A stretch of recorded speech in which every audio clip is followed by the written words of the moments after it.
you have an interest in horses and love learning more about horses, the horse industry, teaching, or even managing your own horse business, then you're in the right place.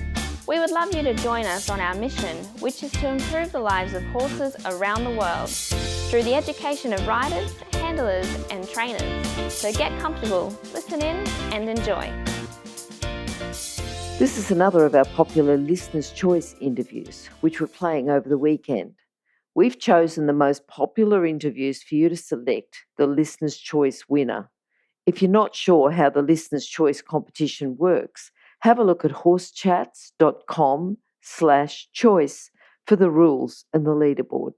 Today's chat's been brought to you by International Horse College. International Horse College's motto is people safety and horse welfare, and you'll find this message throughout our chats. Registered Training Organisation number 31352. Now, our guest today is Helen Fletcher. Helen's the founder of Equipoise for Equestrian, and we've had Helen on before on number 371. So if you'd like to find out a little bit more about Helen, you can go to 371. She's got a unique combination of having a background as a competitive rider, but she's also well qualified as a Pilates practitioner and movement educator.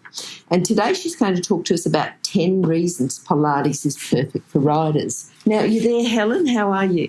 I am. Hi, Glenys. Very well, thank you. We know that you're well qualified, and it's an obvious choice to have Pilates for riders, so 10 reasons it's perfect for riders is a very, to me, for a Pilates instructor who's got a background as a competitive rider, it's a very obvious choice. But when did you have that moment where you thought, wow, Pilates really is perfect for riders? To be honest with you, Glenys, it was in the middle of my first ever Pilates class, which was about 25 years ago. Mm-hmm. Good. So it's been a long time from that first thought. And it was a real, to coin a phrase, a real aha moment. I felt really strongly that this type of work would be perfect for riders.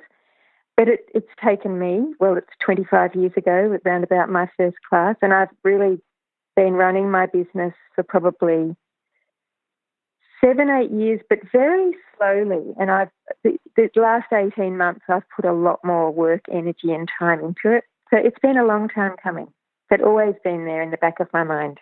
I mean, as a rider, we're always looking for something to complement. It's all right to say you should ride every day, but it's not just the riding time. You might only ride for half an hour, but by the time if you don't keep your horse at home, by the time you get to the stables and you go in and you get your horse ready and you warm it up and you do your work and you cool it down and put it away and feed it and everything else, there's not a lot of riding time there. So to think that you can just pull out 20 minutes and do some Pilates and it's going to be very beneficial for your riding, it's an obvious choice. It's an obvious compliment for a rider. Yes, look, I think it is. And if we think of riders as athletes, whether that's in the form of a part-time occasional athlete or whether it's in the form of an elite athlete, riders are athletes. And the sooner they begin to think like that and to begin to look after themselves in that way, the better. And I don't mean that means a couple of hours off horse training a day, but begin to look at how can I best maximise my time on the horse if I'm a recreational rider. Mm-hmm. Or if you're a competitive rider, how best can you offset the certain patterns that you get into when you're doing something that's a fairly linear sport for a long time, for one thing. Yeah. And also what can you best do to enhance your riding, make your performance better and make your ride more pleasurable, more enjoyable, better for the horse as well. So there's so many reasons as to why riders could and really, I believe, should be doing some form of cross training. Mm-hmm. I mean, I've chosen Pilates because it's my passion, but there are other things that people can do if Pilates isn't for them. But I do think it really does tick just about every box. Good. All right, so if we can talk about the first point that you've got here is awareness. Now, I've put that as number one, which might surprise some people because a lot of people think Pilates and they think core strength. Mm-hmm. But I've put awareness as number one because Pilates is a mindful movement practice. So there's a focus on our breathing, on being fully present in our feeling body. Now, this develops our proprioception, which is our knowledge of where our body is in space. And you've had a couple of, I think one of your other podcast interviews mentioned proprioception. So proprioception is a really big word for our sixth sense, so our sense of where our body is. Now, so if you have awareness and you are aware of where your body is, you develop control of your body. So to put it into context for riders, if awareness is the key to timing of the aids, and body control is the key to application of the aids, and being present is what our horses need from us, so not to be thinking about work today or what we need to do later. Therefore, developing our ability to connect to our breath, to come into our feeling body and focus, I think is one of the best tools a rider of any level can learn. And the better our awareness, the greater our ability to communicate with our horses. And I think Pilates as a mindful movement practice can teach you that really well. Okay. Mind you, there's Pilates and there's Pilates. So the way things are currently, Pilates has become a lot more popular, and there are a lot of franchised Pilates studios where you may be in a situation where it's a large group class and there's lots of music, which can sometimes take you out of your body rather than into it. But in a focused studio environment where you're doing quality Pilates, I think there's nothing better for developing your awareness of your body. Yeah. And another interesting thing, once your awareness does develop and your knowledge of your own body or our own bodies helps us also to have an empathetic understanding of our horse's body and their needs as a being and as an athlete. So to understand that they too have days where they feel off, they feel stiff or tired or sore. And I think our own awareness encourages us to ride our horses in a way that feels good for them, to be patient with them when they're learning new movements, as we have to do, giving them time for stretching and time for a little bit of a break after more intense work. I think that's another element to it as well, that it can make us better equestrians, really, better horse people. But that's good, awareness of our own self. All right, now the next one, posture. Posture, I could talk for hours about posture. Correct posture and alignment influences every aspect of riding. So correct posture promotes healthy biomechanics and function. And it's really integral to our ability to have longevity in the sport. So if your alignment is good and your posture is good, for example, people talk a lot about core strength and core control. If we're correctly aligned, our central nervous system is very smart. So if we organise our body well in the form of alignment, the muscles will recruit effectively and efficiently. So therefore, we're going to move more effectively and economically. And do you know what I mean by efficient movement? Do you want me to explain that? Yes, please. Yep. Yep. So to move efficiently, if you reached now to pick up a pen, for example, you would pick up your pen with just the right amount of muscular activity, as opposed to picking up your pen and squeezing it really hard and tensing your bicep and using every ounce of strength. So that's an efficient movement. So if you're posturally aligned for whatever activity you're doing, your movement will be more efficient because you're not putting any stress and strain through the structures around the spine. Does that make sense? Yes. Yep. Yeah. And that, from a longevity perspective, is really important too, because a major cause of pain, most of our pain states are often caused from poor posture. Mm-hmm. So if you think about the natural curves of your spine, which help us to absorb force, so force from gravity, or when you're riding, the forces from the horse underneath you, any distortions in the form of your poor posture or your position can put a lot of stress on the joints, and eventually the joints actually break down. So aligned or misaligned all our systems of our body work to create stability.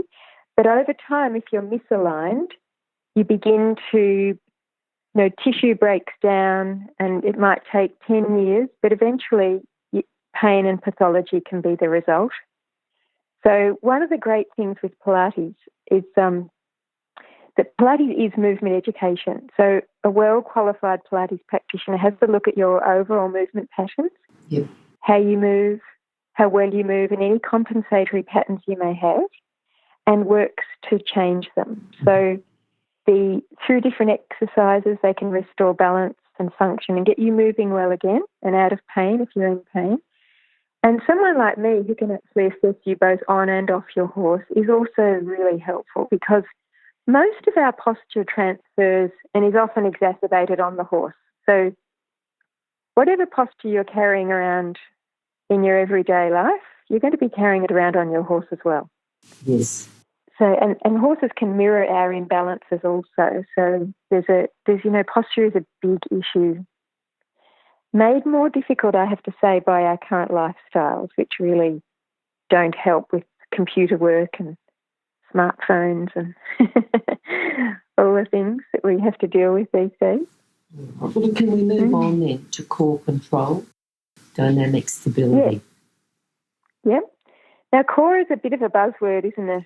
It is, because people say, if you want to ride, you've got to have a really strong core. And Pilates is really good for getting a really strong core. And that's said quite a lot. But if we can talk a bit more about core control, dynamic stability. I'm going to break the two down. Okay. So core control isn't actually about abdominal strength. It's the control of your trunk. Okay. So it's being able to control your torso over your pelvis, basically. And dynamic stability is your ability to have equilibrium and balance. So to be able to dynamically stabilise, which really just means to stabilise in a situation that's dynamic, which is ever moving. Does that make sense? Yes. Yep. So stability is basically your ability to have equilibrium and balance, to have it constantly disturbed, which in this case is the horse's movement, and then to find stability again constantly and continuously as you ride. Yep. So that's dynamic stability. Now that's created, and I can go into a lot of technical detail here, and I will if you want me to, but it's basically your core, so your trunk is stabilised and controlled by a combination of local and global muscles, they're called. So muscles very close in to the bone and muscles further out, okay? And they work together to move the spine in all directions, as well as stabilise it in good posture, despite those movement forces and disturbances. Is that making sense? Yes. Yep. So Pilates exercises are great there. They teach us how to access and improve the function of these muscles. So some exercises strengthen the muscles through movement, and others challenge the ability of them to maintain stability and alignment while moving the limbs. So, for example, if you're stabilised through your trunk, you can move your arms and legs independently without disturbing that stability. So Charlotte Desjardins is a great example of that. If you look at her, she's a beautifully stable rider. She's able to give her aids without disturbing that stability. Yep. So that's basically dynamic stability. And the core itself, to just go back over that again for people, because a lot of people say, well, it's almost like the word core is this elusive word, and it's just, if you can strengthen that one thing, your riding is going to be improved exponentially. That's not completely true. But the core isn't a single muscle. It's a coordinated system of muscles, and they work when required in a coordinated fashion for whatever task you have at hand. So it's always fluid, constantly adjusting as the central nervous system activates the muscles to the degree necessary. So now the important thing here, the reason I've put the core control and dynamic stability as number 3, we go back to points 1 and 2. So the core and its activation is facilitated by good postural alignment, and also efficient breathing, which we're going to talk about in a minute. So if you look at your awareness, your posture, and if your posture's good and your alignment is good, your central nervous system is generally a lot smarter than what your brain or your thinking is going to be. So I would encourage people to, yes, look at their developing stronger muscles, but also look at their posture and their ability to maintain that. I hope that's helpful and not too technical. That does, yeah. Yeah, I think you're sort of breaking down the points. I think it's important because there's a lot of misconception about it. Yes, yes. Mm. All right, what about the suppleness? Yeah, suppleness is a big one too. So the rider's suppleness influences the horses and vice versa, which is quite a big issue. Yeah. I don't know if you know the author Suzanne von Dietz. In her book Horse and Rider Back to Back, which is a beautiful book, she defines a supple seat as one that has, and I love this quote, the ability to let the horse's motion pass through the rider's entire spine. So that again, if you look at that, the centaur type rider who looks as if they're not moving at all, they're able to maintain that beautiful perception of stillness by dynamic stabilization and also by suppleness. So suppleness through the hips particularly, and a supple spine that is absorbing the movement and making the rider appear quite still. So now that can only happen if there's no rigidity or blockages through the spine or through the hips. So the hips need to be supple. The pelvis has to be in a neutral position, which is really a natural position. I don't know whether the listeners are aware of what a neutral position is, but it's neither tipped forward nor back. It's really your natural position where you're sitting on your sit bones. Now, you don't stay in that, obviously. You move in and out of that range, but you have to be in that neutral middle position for the pelvis to be able to move with the horse. Does that make sense? Yes, Glenys? yes, it does. I think so. Yeah. So you need a supple spine. You need your hips to be supple. You need to be in a good neutral position. Your ankles and the knees absorb force as well. So if you've got really tight calves and rigid ankle joints, that can inhibit the absorption of forces and the suppleness.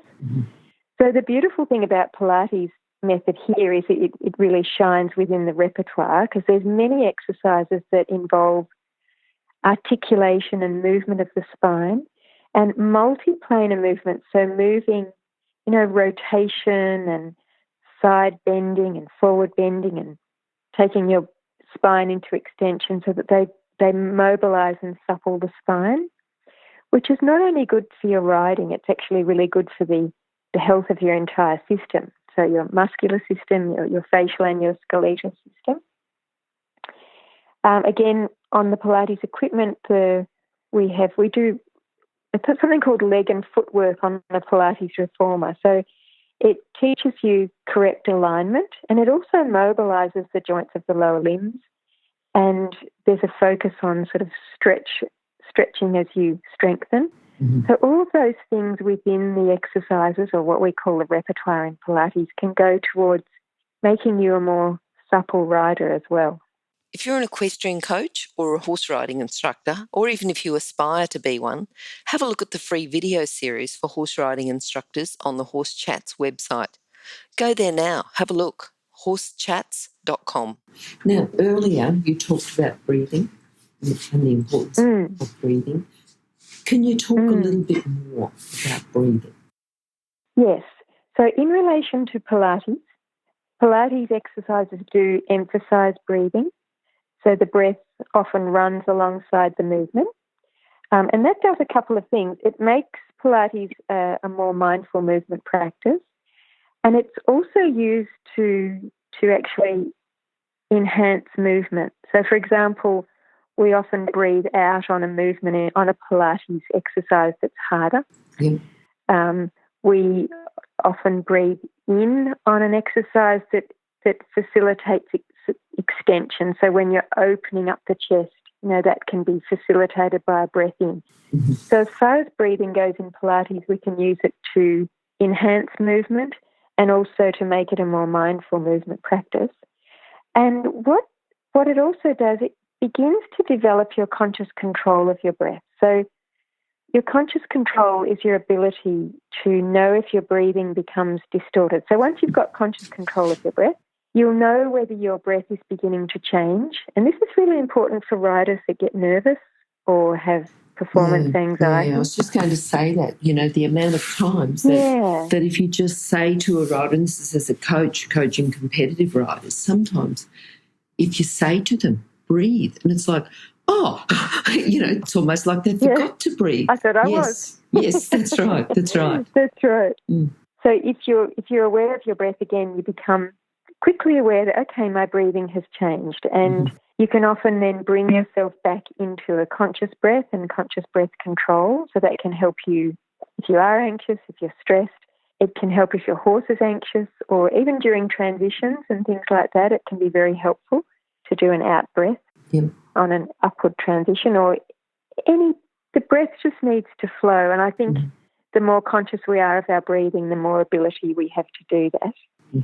Another interesting thing, the breath does connect to the functional and adaptive core. So if you're talking about core control and dynamic stability, we need to be breathing effectively, breathing diaphragmatically for our central nervous system and for our core control and core stability. So again, really important, it sort of connects to all of those other points as well. So efficient breathing and being mindful of your breathing is important to everything. All right, the next thing, balance. Yeah, and we all know we've got to have balance. For riders, have to have balance. Otherwise we're just going to fall off. But how can Pilates help with the balance? What I love about Pilates is that it addresses a number of issues in relation to balance. So one of them is muscular symmetry, so actual balance of your body from a muscular symmetry perspective. So a Pilates movement educator will always be looking to look at your body from a muscular perspective, from front to back, side to side, so balance through the pelvis and the shoulder girdle.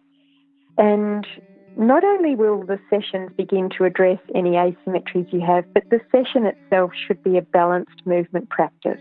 So where you don't just focus on one particular area of the body, a good Pilates session involves a balanced session that looks at all of your body. So that's one element that Pilates is really good. I think for physical balance, for those of us, and over 30, 35, we start to lose a little bit of balance. So it is something that we have to work on as we get a bit older.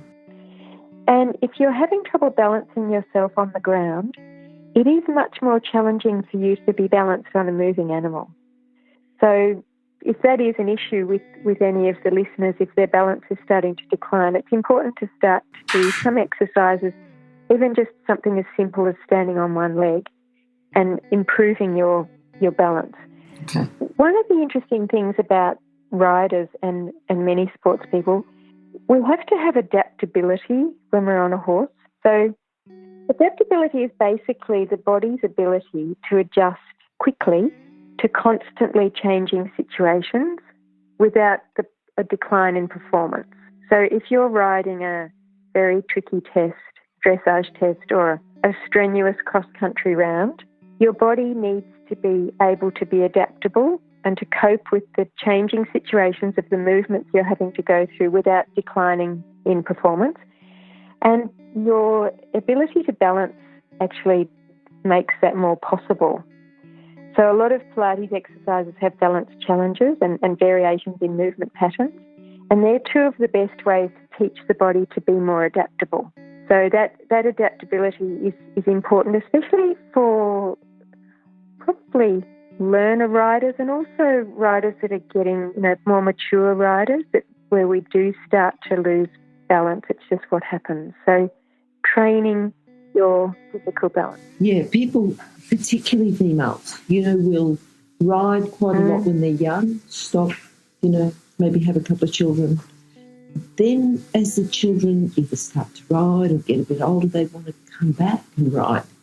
and have a great amount of difficulty understanding why physically it's so hard, why they don't have balance. Yeah. And of course that big loss of confidence because it doesn't feel as good. The balance is not there. They're not as fit and as able, and, you know, riding, they might only ride once a week and wonder why they can't ride the way they used to when they were riding all day, every day. Absolutely. I think that's a really big issue, Glenys. And there are so many women returning to riding now, I think.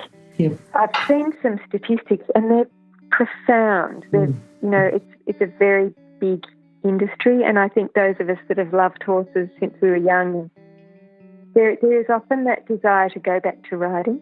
And I think if there are any listeners that do fit that profile, I would really strongly encourage you to do some off-horse training. Yes. And it's going to make a big, big difference to you. Yeah, really big difference, and make it much easier. And the other thing is too, from you know, an instructor or coach point of view, it's you've got to be where you are. You know, you can't go out and say, right, well, now I'm back into horses. I want to do the things that I used to do, because you're a more mature person and your understanding of what you used to do is going to be a lot greater. You can actually ride better if you just accept where you are and think, well, I'm a more mature person, a more educated person. I'm going to develop my feel. I'm going to be a better rider in a different way to what I used to be. Yeah, I completely agree. And I think that's a really beautiful thing to say and a really encouraging way to look at it. And I think we need to constantly do that through our lives, that accept where we are and start from where we are and build on that, rather than think, well, I used to be really good at this and now I'm hopeless. Because that's a very easy mindset for a lot of returning riders. Yeah, absolutely. Yeah. All right, I think there's a lot more, for older, more mature riders, there's a lot more empathy for the horse than the younger, gung-ho type riders. Yes, that's probably a very good observation. And I think it becomes more important to us too, because if we've had families, we've really learnt a lot about sacrifice and compromise, and I think we really value our time, and we value the fact that we are able to be doing something we love. I think that is a big issue too in women returning to riding. There's a lot of gratitude for the fact that we're there. All right, now the next point, we've got healthy biomechanics and function. What would you like to say about that? That kind of ties in a lot of the things I've spoken about already. So Pilates is really good at teaching us how to move well. And then through developing our awareness and focusing on our posture and alignment, it teaches us to, with all of those things, they encompass healthy biomechanics and they encompass better function. And that makes for a much better ride. And I think, to getting back to what we were just discussing, and this is a bit of a bugbear with me, if you look at riders that if we're talking about healthy biomechanics and function, and then we turn that over and look at dysfunction, when I look at some trainers who, no amount of actually telling a rider to change their position, if there's a dysfunction, is actually going to be helpful to them. So if it's not possible for somebody to bring their leg back or relax their back or soften their hips or lengthen the leg or, not have a big arch in their lower back, it's often not possible for someone to just stop doing that when they're told to stop doing it by a trainer. Yes. And this is where Pilates and that looking at your body and learning about your body and being able to change your posture off the horse, because if you're, to be honest, if you're trying very hard to change a position that you might be in that isn't serving you, it's very difficult to do that without forcing your body into a position. And I'm saying this if there is dysfunction and if there is faulty posture. You can't change your body without forcing it, and that creates tension. That has a detrimental effect on the horse's body, on the rider's body, on the horse's comfort level and the rider's comfort level. So I think I've got a little bit of an issue with people trying to tell riders to change a particular position that they might be in if it's a long-standing position, on the horse, because sometimes they can try and try and try, and it's actually just not possible for them. They need to do some work off the horse and change that particular issue, and then, that can facilitate the change that's required on the horse. Yeah. Yeah, no, I can understand that, because sometimes as that happens, it's not just saying changing something, it's then the loss of quality of the work that the horse is giving. Might run on, lose rhythm, hollow its back, then it's harder to adjust, and doing something off the horse to fix that makes a lot more sense and makes it a lot better for the horse as well. I think so too. And this is, I'm talking here about someone that might have an issue that they can't just actually, move my leg a little bit further back and that's fine. Some people these days are, a lot of people are so tight through the hips from our lifestyles, and their pelvis is in that tilted, what we call an anterior tilt, so they've got a very hollow back. And you often can't change that by just telling them to change it. So I think in the interest of having a little bit more kindness, if you like, to riders, to be able to realise that some people really are trying to get into a position that they just cannot get into. And that's where I think off-the-horse training or some type of physical therapy is really, really important. Okay, yeah. If you're an equestrian coach or a horse riding instructor, or even if you aspire to be one, have a look at the free video series for horse riding instructors on the Horse Chats website. Go there now, have a look, horsechats.com. All right, now the next one that I hadn't actually thought of, is injury prevention. It's a logical, of course it's injury prevention, but I hadn't thought of as a reason why Pilates is perfect for riders. Yes, it is an interesting one, isn't it? Because Pilates has both fitness and therapeutic properties. So it's a really good rehabilitation tool, which we're going to talk about next, but also to help prevent injury. And some of the reasons for injury prevention, again, go back to some of the earlier points. So a lot of injuries can occur due to long-term poor posture and alignment, so imbalances around the joints with the connective tissue or the muscles. A lot of injury occurs because of poor balance and body control and lack of awareness. So it's another issue. And throughout the training of Pilates, reaction times of the student, so the client, become improved. So if you're doing Pilates on a regular basis, you become stronger, you're more functional, you're more mobile, you're quicker to react and recover from a loss of balance, whether you're on the ground or whether you're on the horse. And your sort of a deeper understanding and awareness of your body helps with prevention of actual accident as well. So, and as we talked about very early on, your proprioception improves. I don't know if I did give you a description of proprioception, but I certainly can if you want one. So your awareness of where your body is, and that can help you and decrease your chances of injury and accident. Yeah. So, very helpful to actually hopefully offset any opportunities that you might have to hurt yourself. Well, you've also got the rehabilitation after injury too, and there's two, I suppose, you want to prevent, but you also want to rehabilitate, and they sort of go hand in hand, don't they? That's right, and Pilates really, many years ago when Joseph Pilates had his studio in New York, a lot of dancers embraced the method because they could use Pilates they could stay functional and they could still work themselves out whilst they were recovering from an injury. And Pilates has a very long history of rehabilitation. It's a really effective method to assist or accelerate a physical therapy rehab program. Or you can actually do an entire rehabilitation program within the Pilates repertoire. And some of the reason for that is the equipment is really good. It can be used to support and assist or also challenge a client. So it's very flexible, and the flexibility means that you can meet the client wherever they are in their rehabilitation needs. So you can challenge them when they're ready to progress, or you can support and make things easier by use of the equipment. Yeah. It's also really good in building confidence after injury, and exceptional for building confidence after the sort of acute phase of a pathology. So if someone, for example, has a disc bulge or something where they've got a very acute period of pain, Pilates is really good for getting people moving again and also building their confidence in movement. And that's something that I do a lot of in my everyday work, is a lot of time spent getting people through that post-acute rehabilitation phase.